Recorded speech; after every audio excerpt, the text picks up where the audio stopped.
मेरे प्यार का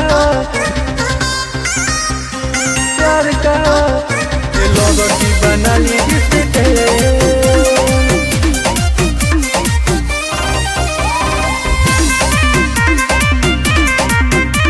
ये लोगों की बना ली जिससे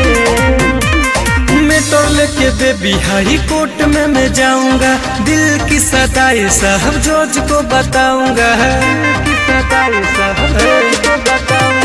मेट्रो लेके बेबी हाई कोर्ट में मैं जाऊंगा, दिल की सताई साहब जज को बताऊंगा। मेरे पास है ये सारे एविडेंस, मेरे प्यार का करा के इंश्योरेंस, ये लोगों की बना ली डिस्टेंस, मेरे प्यार का करा के इंश्योरेंस, ये लोगों की बना ली डिस्टेंस।